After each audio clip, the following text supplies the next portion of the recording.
They say the dead have nothing left to say. But what if they just ran out of paper?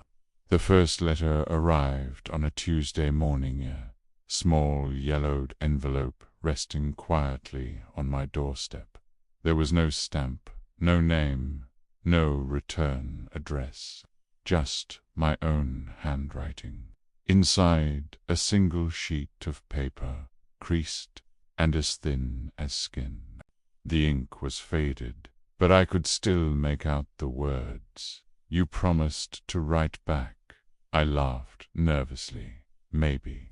It had been years since I'd written to anyone.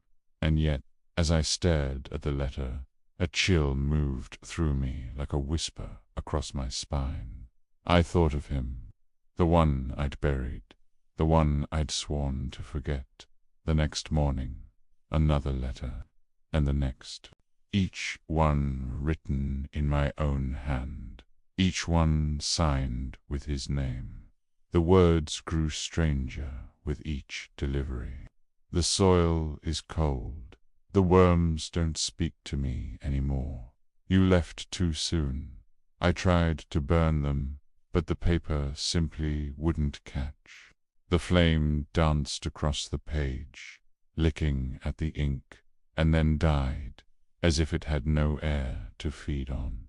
That night I heard scratching from beneath the floorboards. At first it was faint like a mouse, perhaps, but then came the tapping. 3 times. A pause. 3 times again.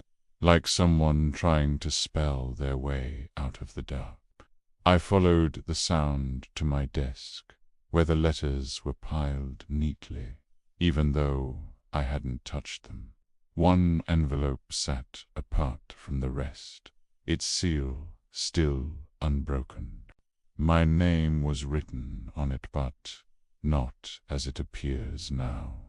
It was written the way he used to write it, only he spelled it wrong on purpose, every single time.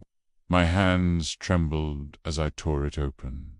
Inside, there was no paper, just dirt, and the faint, cloying scent of roses. I dropped it as if it had burned me. The light in the room flickered, and from somewhere just behind me, a voice, low, patient, and calm, spoke my name. I wrote first. I turned, and there he was, Law, what was left of him. Not a corpse, not a ghost, something in between. He was the dust of memory, the echo of regret. He smiled, a thin, cracked line. "You never answered my last letter." Ooh, I couldn't breathe. My voice was a tiny whisper. "You're not real." But he only tilted his head, his gaze unwavering. "Then who's holding the pen?" When I looked down, the letters were gone. In their place, a single blank page, except for a single drop of fresh blood and an unfinished line. The pen in my hand moved on its own. Words began to form, not mine, not his. They were ours. And somewhere deep below the house, I heard the faint, crisp sound of paper unfolding. Now, every night, I wake to find new letters waiting by the window. Each one feels colder than the last.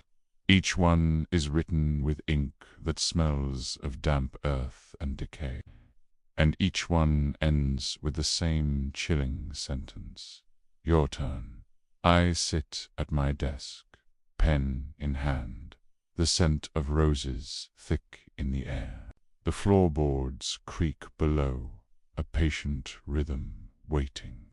I have to reply, you see. I promised I would.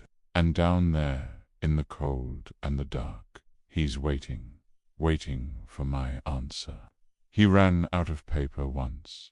I can't let him run out again, because I don't know what he'll use to write with next. I dip the pen, not in ink, but in something warmer, something that drips from my own fingertips. The words flow. I tell him about the sun, the rain, the world he left behind. I write and write until the dawn breaks. And with every letter I send into the darkness beneath my feet, I feel a little more of myself slipping away, a little more of the cold seeping into my bones. The correspondence continues, and I have a feeling it will never, ever end. Thanks for joining me on this chilling tale. If you enjoyed this story and want more content that will keep you up at night, be sure to hit that like button and subscribe to the channel. Don't forget to ring the notification bell so you never miss a new story. We've got plenty more darkness to explore together. Until next time, stay safe and maybe think twice before making a promise you can't keep.